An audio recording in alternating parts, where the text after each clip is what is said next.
estos meses de encierro, de cambio en la dinámica escolar, de cambio en la dinámica familiar, pues nos está dejando como lecciones muchas cosas, ¿no?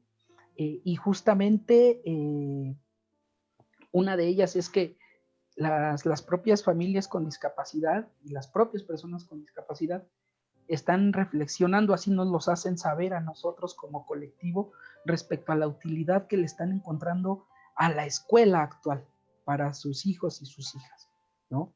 Están reflexionando seriamente y me parece que a partir de este momento, pues la solicitud, la petición, quizás hasta la exigencia para el sistema educativo, pues va a ser más fuerte. Tendrá que darnos muchas respuestas. No solo la explicación de los 20 alumnos por salón de clases o que nuestro sistema es inclusivo porque los niños tienen sus libros de texto en braille o en macrotipos. Víctor Santos Catalán, maestro, qué gusto tenerlo aquí con nosotros, le agradecemos el tiempo. Bruno, ¿qué tal? Buenas noches. No, nada que agradecer, al contrario, agradecerte a ti pues estos espacios y sobre todo la invitación, porque pues habiendo tantas personas, tanta gente, pues decides invitarme y eso es de agradecer. ¿Cuál es su formación académica? ¿Qué decide estudiar usted? ¿Por qué lo decide estudiar? Entonces, platíquenos un poquito sobre su formación. Claro, mira, yo soy licenciado en educación especial en el área de atención a la discapacidad visual y también soy maestro en desarrollo educativo por la Universidad Pedagógica Nacional. Tiene un poco más de un año y medio que salí de la maestría de la UPN. Y pues la historia de cómo decido estudiar sobre todo la licenciatura en educación especial es muy, muy curiosa. Yo vivía en el Estado de México y estudiaba una carrera técnica en computación fiscal y contaduría, porque pues es un tema que me llama también la atención. Pero hago mis exámenes para Politécnico, para UNAM en diferentes carreras, los apruebo los dos, pero al mismo tiempo conozco la Escuela Normal de Especialización y me llama la atención. Yo pregunté para qué era esa escuela y me dijeron que para formar a los maestros que se encargaban de dar el trabajo para los estudiantes con discapacidad. Entonces me llamó mucho la atención porque yo siendo una persona con discapacidad y habiendo estado en escuelas de educación especial, pues sentí una especie de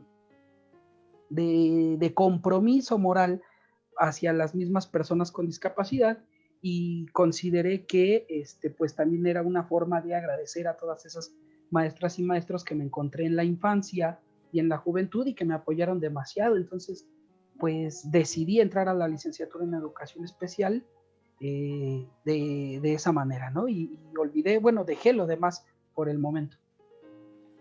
Súper, prof, vaya qué historia, ¿no? Y qué padre poderle retribuir a demás personas lo que alguien hizo con nosotros, ¿no? Eso es muy bonito, toda esta parte. Ahora quisiera preguntarle, prof, un poquito sobre su trayectoria laboral, en qué lugares ha tenido la oportunidad de colaborar, de trabajar, de poner su granito de arena. Sí, mira, yo entro a trabajar en el año de 2009, hace ya, pues va a cumplir en el próximo septiembre 11 años. Entré a trabajar pues al sistema educativo federal.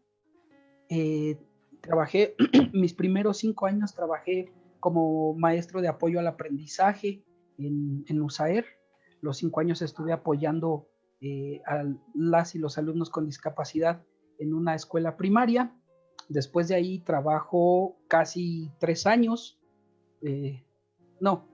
casi 2 años, poquito más, en un centro de atención múltiple, en el nivel de secundaria, en primero y después segundo grado. Entro después a la universidad pedagógica y por exigencias por requisitos de la maestría en desarrollo educativo, me salgo de trabajar, pido licencia a los 2 años para ocuparme de tiempo completo en la maestría y después regreso en el 2018 y me incorporo nuevamente a una primaria, nada más que ya no en la modalidad de USAER, sino ahora en UDI. Ahí, todo en la Ciudad de México. Perfecto, prof. Wow, qué trayectoria. La verdad es de admirarse y es un gran compromiso con la sociedad y es de admirar toda la trayectoria que usted ha tenido a lo largo, ¿no? En toda su formación y su trayectoria laboral. Entonces, ahora comencemos un poquito en entrar en materia, ¿no? Como bien vamos a hablar sobre la educación inclusiva, a mí me gustaría saber, prof, ¿cómo usted podría definir el concepto, la idea de educación inclusiva? Bueno, yo la definiría en dos sentidos. Una que es como el aspecto de los derechos humanos o el aspecto jurídico que significa que todos los estudiantes, pese a sus circunstancias, tienen derecho a recibir educación, ¿no? Y por el otro lado, la definiría como una forma nueva de pensar la educación en su totalidad, los principios, los fines, los cómo, los para qué, la organización, es decir, darle una repensada, una deconstruida y una vuelta a la construcción a nuestro sistema educativo nacional. Y bueno, a todo lo que eso implica, ¿no? O sea, la reconstrucción al sistema educativo nacional con todo lo que implica. Claro, claro. Wow, qué concepto, ¿no? Tan más amplio nos acaba de regalar. Ahora quisiera preguntarle, prof, acá entre nos, como si nadie nos estuviera escuchando ni viendo, ¿realmente existe la educación inclusiva en México? ¿Realmente existe la educación inclusiva en México? Pues mira, lo primero que me gustaría es tratar como que de desvincular o desmitificar lo que hasta hoy hemos venido manejando tanto en la academia como en los ámbitos políticos, ¿no? O en el mismo sistema educativo nacional, y que es que la educación inclusiva significa educación especial o significa las nuevas formas de la educación especial. Entonces, esto es una percepción errónea que hemos adoptado, porque en términos generales la educación inclusiva, como yo decía, pues nos tiene que llevar a repensar en la totalidad del sistema educativo, volverlo a construir, y eso pues por supuesto que representa un beneficio para todos quienes estamos involucrados en el sistema educativo nacional, no solo para las personas con discapacidad. Ahora, si nos basamos en esta idea primaria o en esta idea generalizada de que la educación inclusiva es tener a los estudiantes con y sin discapacidad en los mismos espacios, es decir, en los mismos salones, en las mismas aulas, conviviendo para que aprendan lo mismo, pues definitivamente no hay educación inclusiva, porque pues el hecho de que tengamos a los niños y a las niñas con y sin discapacidad en los mismos espacios, hasta hoy lo que hemos observado es que no garantiza realmente la presencia, bueno, más bien no garantiza la participación plena o la participación efectiva de las propias o de muchas de las personas con discapacidad que están por lo menos en la educación básica.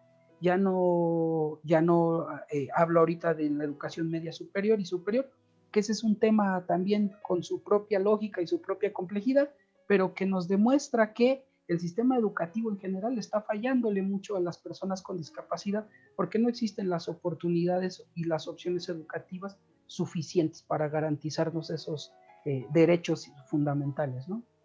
Claro. Wow, qué bueno que toque ese punto y ya entrando un poquito más en el contexto del sistema educativo nacional y hablando un poquito sobre la población aquí en México, estuve investigando un poquito datos de INEGI y bueno, según INEGI en 2010, de las 112 millones de personas que hay en México, 4 millones y medio tienen alguna limitación. Estamos hablando más o menos del 4.03%, ¿no?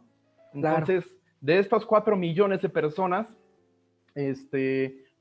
INEGI nos informa que 2 millones tienen alguna limitación para caminar o para moverse. 1 millón tiene alguna limitación en el sentido de la vista, 500,000 personas para escuchar, 400,000 en una condición mental y otras 400,000 para hablar o para comunicarse, ¿no? Entonces, esos son un poquito del contexto, ¿no? En el cual estamos viviendo. Bueno, en el 2010, ahorita todavía las cifras de este último año no los tenemos, pero bueno, hablando ahora un poquito, ¿no? De las edades, de 0 a 14 años abarca más o menos como el 9.1% del total de la población, y de 15 a 29 años es el 9.9%, que sería más o menos la edad en la que las personas están en alguna área educativa, educación básica, bachillerato, universidad o maestría. Entonces vamos a quedarnos con estas cifras, ¿no? Entonces, sí, ahora, hablando un poquito del sistema educativo nacional, yo quisiera preguntarle, prof, ¿qué tan preparadas están las escuelas en cuanto a infraestructura para recibir alumnos con alguna capacidad diferente? Es, pues, constatable, es un hecho empírico que las escuelas no están preparadas en su infraestructura para recibir a estudiantes con discapacidad, y sobre todo para estudiantes con discapacidad motriz, que son quienes enfrentan mayores requerimientos de ajustes en la accesibilidad o de consideraciones cuando hablamos de los temas de diseño universal. No ocurre lo mismo en términos de la discapacidad visual o en términos de la discapacidad auditiva o la discapacidad intelectual, etc. Es importante ir entendiendo que las medidas de accesibilidad y los ajustes en los entornos que se requieren por cada discapacidad pues son distintos. A veces se pueden conjugar, a veces se puede hablar de diseño universal, pero también es importante tener en cuenta estas distinciones, ¿no? O sea, las necesidades en cuanto a la movilidad y en cuanto al acceso de las poblaciones con discapacidad varían de unas a otras. Pero en definitiva, pues, si no hay grandes avances en los temas de la accesibilidad de la infraestructura para las y los estudiantes con discapacidad motriz, las y los maestros con discapacidad motriz, y las y los padres de familia con discapacidad motriz, etcétera, que es la población mayoritaria en términos de poblaciones, o el número mayoritario en términos de poblaciones con discapacidad, pues los avances son mucho menores en términos de la discapacidad visual, auditiva, intelectual, psicosocial, etcétera, ¿no? Claro, claro, y ahora digo, este es el tema de la infraestructura, ¿no? Pero si habláramos ahora de los docentes, realmente, digamos, los docentes están preparados para en su aula recibir alumnos con alguna capacidad diferente. ¿Realmente hay alguna materia que te enseñe cómo abordar ciertos temas, cómo adaptar el currículum a los chicos con capacidades diferentes? Pues mira, anteriormente todos los maestros que cursaban las normales para maestras de jardín de niños, para primaria, para secundaria, tenían 1 o 2 semestres con una materia que se llamaba necesidades educativas especiales. Esto de alguna manera pues les pintaba un panorama muy general, muy breve respecto a en qué consistía el trabajo para las personas con discapacidad o con dificultades para el aprendizaje. Nos hace falta, en términos generales, pues acercarnos como profesionales más hacia una atención integral, más hacia una atención pedagógica inclusiva, pero también es importante como remarcar la importancia del trabajo colaborativo entre profesionales, ¿no? Sabemos cuáles son nuestras condiciones de trabajo como maestros frente a grupo, en tanto a cantidad de alumnos, en cuanto a infraestructura, mobiliario, recursos materiales didácticos, etcétera, ¿no? Y sumado a eso, pues tampoco podemos casarnos o no debemos casarnos con la idea de que es él el que tiene que hacerlo todo, con esta idea como muy primaria o muy vaga de la inclusión. Digo, hay que a todos creo que nos hace falta mayor preparación o nos hacen falta avances, o bueno, a muchos, no quiero decir a todos porque seguramente hay gente muy bien preparada, Sí, claro. pero definitivamente resaltar la importancia del trabajo cooperativo entre profesionales, ¿no? Claro, sí, es muy cierto, ¿no? Que a veces los docentes frente a grupo no tienen tal vez el conocimiento, la preparación para atender chicos con diferentes capacidades, ¿no? Y ahora entramos a otro punto, ¿no? Que ha sido un Sí, poco, ¿cómo decirlo? Un punto a debatir en las condiciones actuales de la educación, es cómo podemos hablar de educación inclusiva, cómo podemos hablar de inclusión cuando en los grupos rebasan los chicos de 40, 45 alumnos. Entonces, el reto para los docentes, cuando en un grupo de 40, 45 tienes algún chico con alguna capacidad diferente o tal vez dos, porque sabemos que todos los que han tenido la oportunidad de estar frente a grupo, es real. es súper complicado atender un grupo tan grande y que si ya se están peleando los de allá atrás, que si los de aquí adelante ya se agarraron del chongo, que si ya se te escaparon dos del salón, o sea, realmente es muy complejo poderle dar atención personalizada a cada uno de los chicos, ¿no? Y se vuelve un poquito más complejo cuando dentro de este grupo de chicos tienes alguno o algunos con alguna capacidad diferente, ¿no, prof? Sí, mira, definitivamente, bueno, primero yo no entiendo de dónde sacas tus datos de 40 o 45 alumnos, si nuestro secretario de Educación acaba de decir que son 20 en cada grupo, ¿no? Entonces, habría que revisar nuestras estadísticas Sí, sí, sí, sí, sí. y revisar nuestras realidades, ¿no? Porque tal vez estamos viviendo cosas distintas o percibiendo cosas distintas. Ahora sí que es un tema de percepción. Sí, claro. Pero no, definitivamente la situación es muy compleja. Es una situación que atropella tanto al maestro como a la propia persona con discapacidad, a los propios estudiantes con y sin discapacidad, ¿no? Porque sí es real, sí es definitivo que algún o la mayoría de los estudiantes con discapacidad requerimos un poco de más atención, un poco de más acompañamiento, de mayor cercanía, de mayor monitoreo. eh, y no se trata, creo, únicamente de que el maestro no quiera o no pueda o no sepa hacerlo, sobre todo no sepa hacerlo, sino que pues hay condiciones estructurales que no se lo permiten.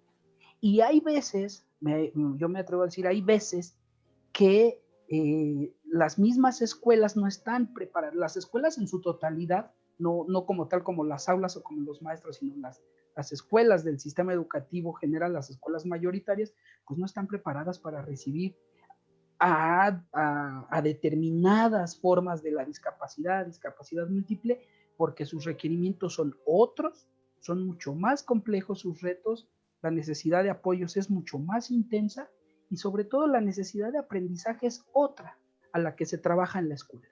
Entonces, pues sí es un reto muy grande, muy complejo y esto pues definitivamente impacta en el ánimo de los profesores, en la salud mental, emocional, física de los mismos profesores, pero también tiene los impactos en el aprendizaje del estudiante o la estudiante con discapacidad, ¿no? Y permíteme regresarme un poquito Claro, claro. a la pregunta anterior, porque decía, tampoco todo depende de que el maestro esté preparado o no esté preparado para recibir a los estudiantes con discapacidad.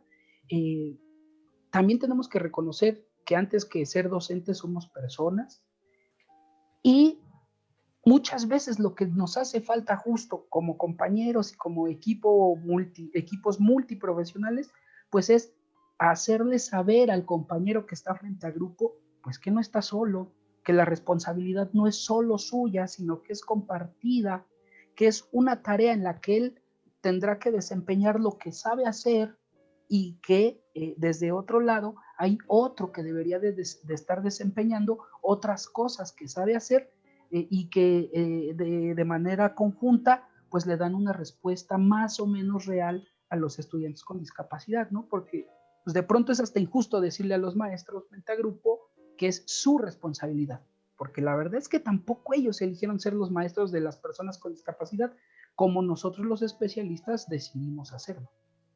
Claro, claro, sí, es muy cierto, ¿no? A veces se le echa toda la culpa al maestro, se le echa toda la culpa al sistema. Creo que es un poquito compartido, ¿no? De todos tenemos un poquito de responsabilidad y también todos tenemos un poquito de reto, ¿no? Para hacer que las cosas vayan cambiando. Hago un paréntesis, prof. Le recuerdo a toda la gente que nos está viendo, si tienen alguna duda, alguna pregunta, algún comentario o quieren mandar algún saludo, no duden en escribirlo en los comentarios para que lo podamos compartir con toda la gente que nos está viendo. Entonces, cierro paréntesis y bueno, retomemos un poquito este tema, ¿no? De la educación inclusiva.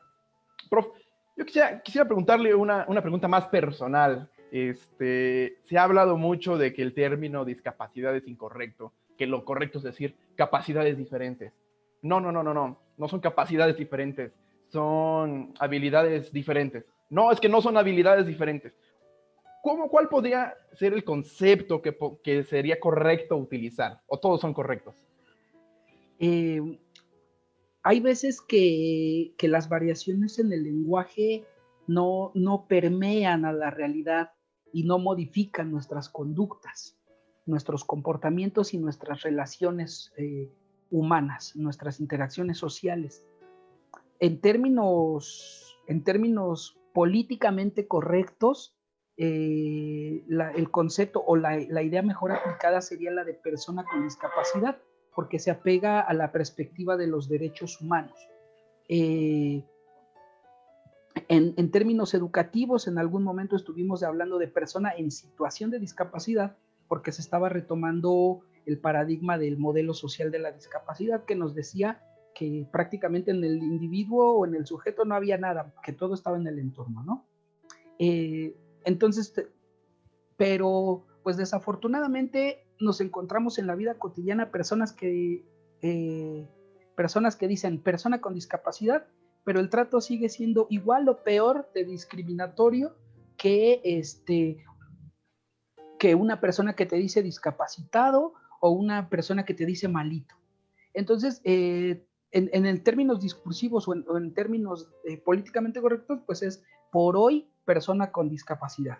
Antes fue discapacitado, antes fue anormales y mañana por ahí se está impulsando el término también de diversidad funcional y mañana pues quién sabe cuál será la denominación, ¿no?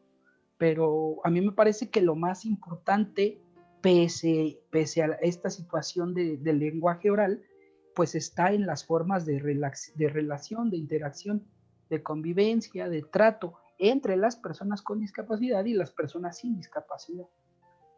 Claro. Sí, es interesante, ¿no? Porque conforme van avanzando los años, los tiempos, las condiciones, el contexto, las investigaciones van cambiando y asimismo el vocabulario que vamos empleando, ¿no? Entonces, ya veremos, a ver qué será el término que nos dirán en un futuro, prof.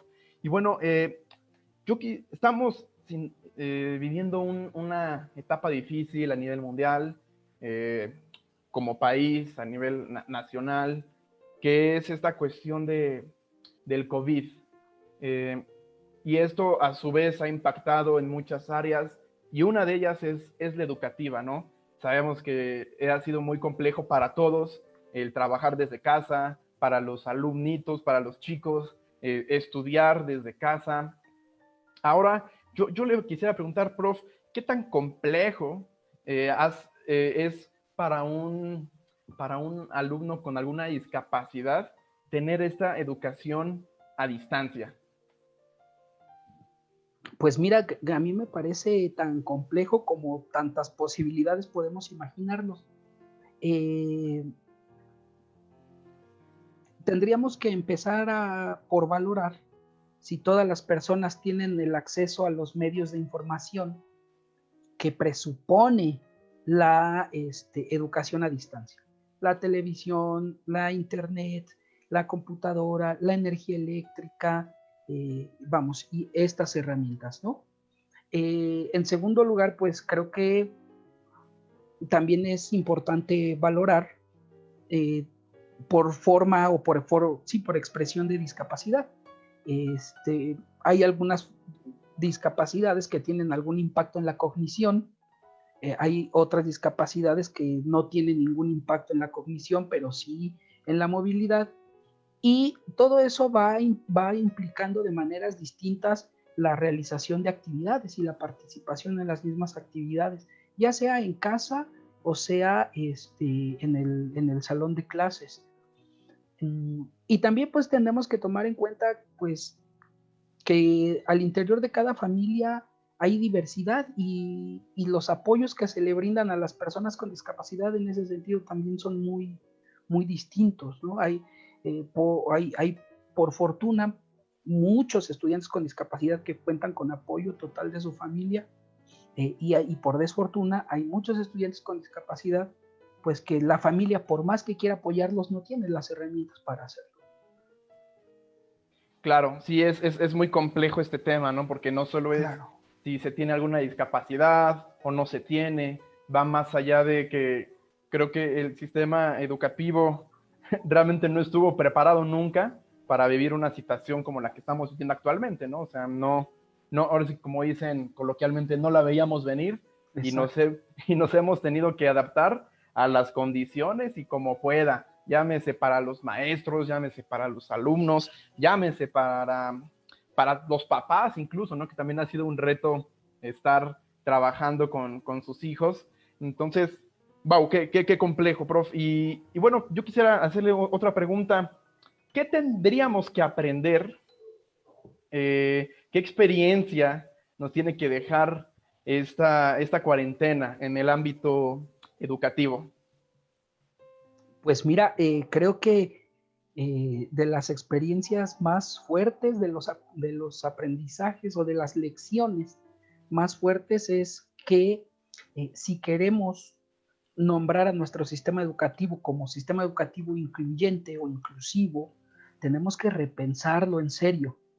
Hemos descubierto, o no tanto descubierto, porque ya veíamos que estaba ahí, ya sabíamos que estaba ahí, pero ahora se hizo más evidente que no podemos seguir pensando en términos de currículum homogéneo, de modelos educativos estandarizados, de parámetros, indicadores, estándares, aprendizajes esperados fijos, porque no solo impactan y no solo en las personas con discapacidad, bueno, en los estudiantes con discapacidad, sino en los estudiantes sin discapacidad.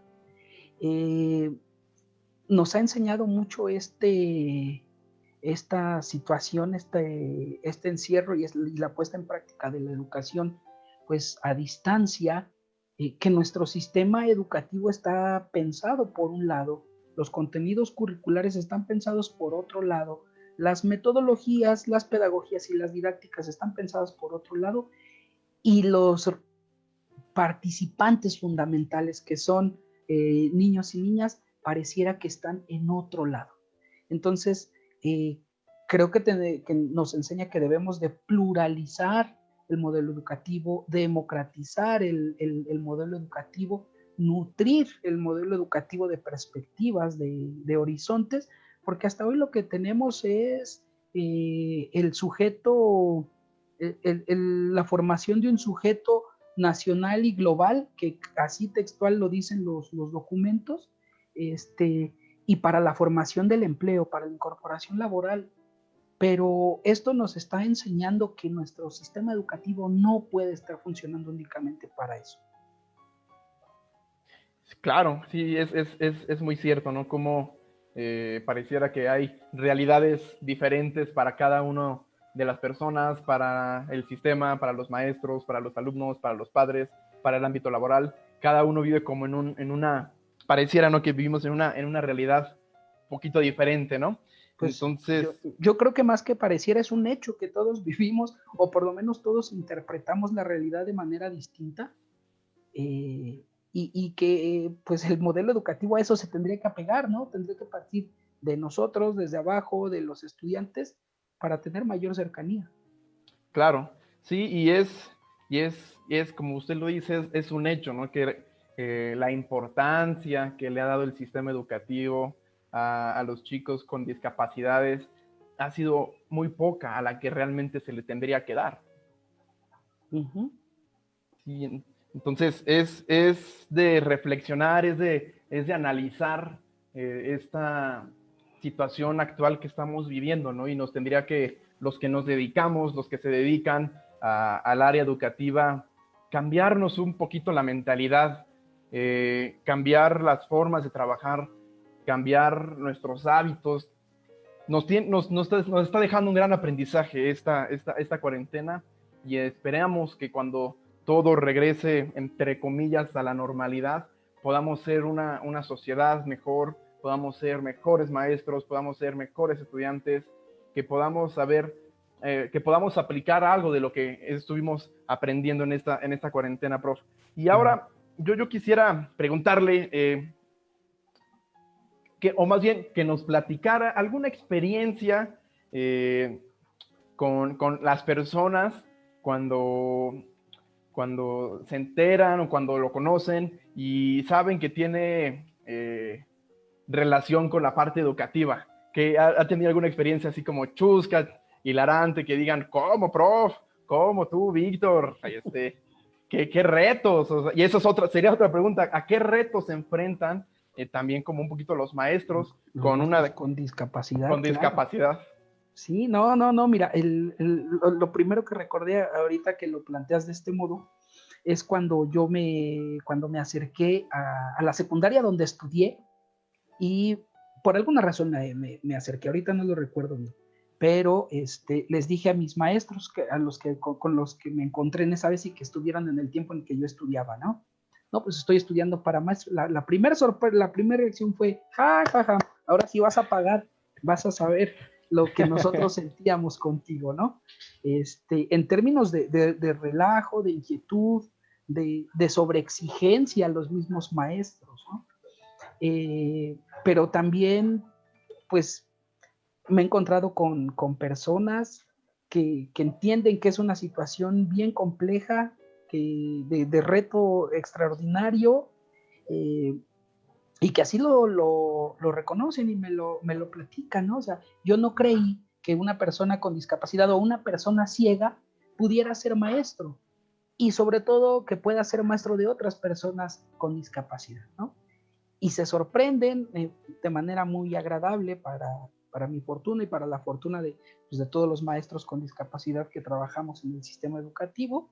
Y pues bueno, en términos generales así lo podría resumir, ¿no? Claro, la verdad es que es poco común, la verdad que existan maestros con alguna capacidad diferente, con alguna discapacidad, y asimismo, ¿no? Yo creo que es también como una invitación. Yo creo que hay muchas personas que, tanto con capacidad o sin alguna capacidad, que no saben como que para dónde ir, ¿no? A qué dedicarse. Y yo creo que es bonita, ¿no? Esta parte de la docencia, es bonita la parte de estar frente a grupo, la interacción. Y ahora me gustaría preguntarle, prof, ¿cómo es la relación con los alumnos que ha tenido después de que son sus exalumnos durante su clase? ¿Cómo es esa relación con usted? Bueno, mientras compartimos espacio, salones, escuela, es una relación muy divertida, sin perder los aspectos o el carácter profesional. También es una relación muy cercana, muy afectiva, muy de amistad. Sobre todo, a mí me parece, no lo he escrito, no lo he como que documentado con profundidad, pero me parece que los propios estudiantes con discapacidad reconocen dentro del espacio en el que están, reconocen y se identifican con alguien que les es semejante. Eh, Tengo la suerte de relacionarme muy bien y de que me permitan relacionarme muy bien los niños y las niñas con discapacidad, no solo visual, sino en términos generales de las discapacidades, ¿no? Y yo me pongo a pensar que algo invisible, alguna conexión inexplicada hasta ahora, pues existe entre los estudiantes con discapacidad y los maestros con discapacidad, porque pues bueno, ellos están sujetos a su salón de clases y a sus maestras y maestros, pero en el momento que pueden, también se acercan a mí, me buscan, me preguntan, me acompañan, se sientan conmigo en el recreo, formamos un equipo. Es hasta curioso porque ahora la inclusión nos diría prácticamente que no deberíamos casi de juntarnos las personas con discapacidad, ¿no? Y es curioso porque casi de manera natural se va generando ese club o ese grupo de la escuela de personas con discapacidad que están en el patio compartiendo el desayuno, comentando algún chiste. Y esto también pasa cuando he compartido espacios con otros maestros que tienen discapacidad. Claro, sí, sí es interesante toda esta parte, prof. Y ahora, a modo de reflexión y para empezar un poquito a concluir esta charla, ¿cuál usted, cuál cree usted que sería el reto del sistema educativo nacional en cuanto a la educación inclusiva? ¿Cuál es el mayor reto? Hace ratito te platicaba que las experiencias nos enseñan, las lecciones nos dictan que tenemos que pluralizar y democratizar nuestro modelo educativo, nuestro sistema.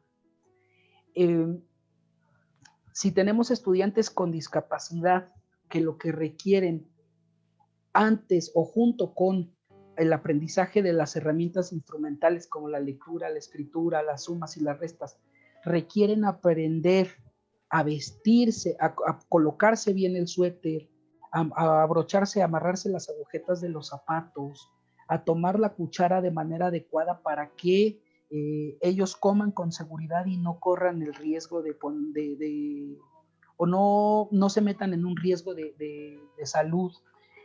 Vamos, muchas cosas que hoy no están contempladas como parte del currículum, pero que para muchas de las personas con discapacidad son indispensables aprender.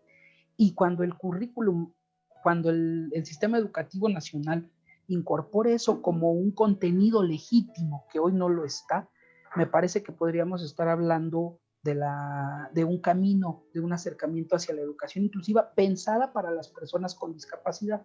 Insisto, porque el término no se vincula únicamente con la educación de personas con discapacidad. El reto está ahí, en romper con los paradigmas actuales de la educación, de los lugares desde donde pensamos la educación, los principios, los fines, los qué y los cómo, ¿no? Hoy nos incorporan estos contenidos, desde mi parecer, pues porque no contribuyen, no contribuyen a la formación de estudiantes con herramientas para incorporarse al trabajo. Pero si lo vemos así, pues sí contribuyen que los estudiantes encuentren espacios en los que se le brindan herramientas para su mayor autonomía, para su mayor autosuficiencia, para su mayor independencia. Y la escuela tendría que estar respondiendo eso ahora. Claro, claro, wow, vaya qué reto tenemos todas las personas que estamos vinculadas de alguna u otra forma con la educación. Yo creo que generar este cambio empieza desde uno. Yo creo que no habría que esperarnos a que la SEP lo haga, cada quien desde sus condiciones, desde sus posibilidades, empezar a generar este cambio para poder encontrar unos mejores resultados y ser un sistema educativo, tener una educación en México más completa.